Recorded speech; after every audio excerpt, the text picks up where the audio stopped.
Let's get to some weapons. We went over the Elder Cipher weapons in a previous video, linked in the description. They all basically maintain the same functionality from year 1, no significant differences in their use or power level. Queenbreaker's bow is nice because it gets a lot of ammo from special boxes, but it does take some skill to use well.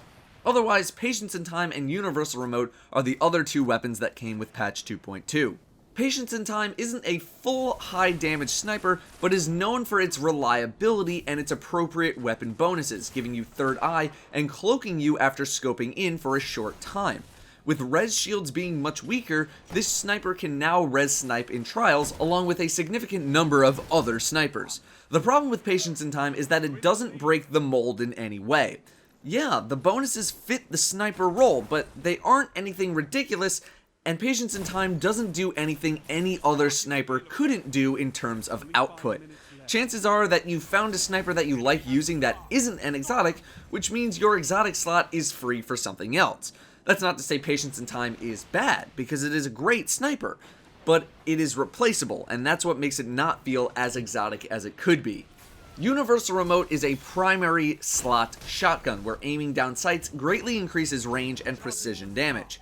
It sounds great, but then after using it you realize it doesn't exactly turn into a year 1 unnerfed Fellwinter's Lie or anything like that. This isn't going to kill from the ridiculous ranges you'll be hoping for unless you are extremely accurate. In PvE, it is a complete non-factor. There is no need for this in PvE. In PvP, it's a pretty fun time, especially when combined with a sniper rifle, giving you a very versatile but very extreme loadout.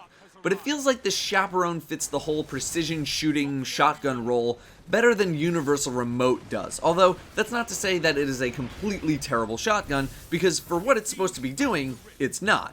Obviously, the benefit of the Universal Remote is that it doesn't require special ammo, so you'll be able to use it for the entire game if you so choose. That is basically how people are using this, not as a precision tool, but just as a regular shotgun, and that's fine. It's Universal Remote, everyone. I think we all know the deal. Zen Meteor is the PlayStation exclusive that came with the April update, but unfortunately I don't have it yet, so I can't really give any opinions on it other than its stats and bonuses. It certainly seems like a very fun weapon to use, but it's a high-risk weapon reliant on lots of ad killing to be worthwhile. You do need to kill 3 enemies in 3 shots to get the bonus bullet, with the explosive rounds not counting towards that kill count. I'm personally not the kind of guy to spend time sniping enemies that are easily killed with a primary weapon as to not waste special ammo, although if you have a healthy flow of special ammo, then it might not be too bad in something like heroic strikes. Black Spindle is going to be better as a boss killing weapon, and that's mainly what I look for in a PvE sniper. Beyond the new weapons, we can talk about weapons that got buffed and nerfed.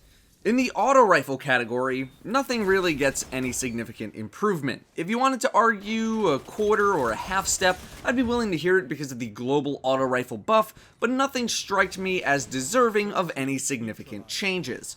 Suros looked like it was going to go up a step thanks to the slight buff it got along with the slight auto rifle buff, but I'm not too sure about that. If you wanted to argue for a half step up, I'd hear it, but after some playtesting with it the other day and getting some opinions of others, I don't really think it needs to move. It was still getting outgunned a good amount of the time by pulse rifles, specifically the vendor Hawksaw. In the pulse rifle category, there is no movement. I don't think anything here needs to move in place whatsoever. Hand cannons got an ammo buff, but considering how different the hand cannons are, I'll address them individually.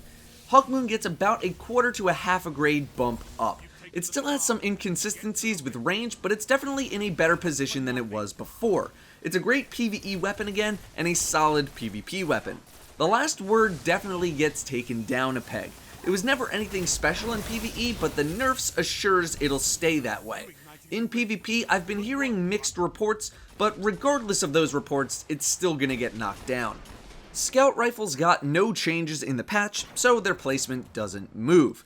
MIDA got a slight nerf, but that nerf didn't affect its handling of the weapon at all, nor its damage. It is still very plentiful in the Crucible, and I don't think it needs to move from its old ranking.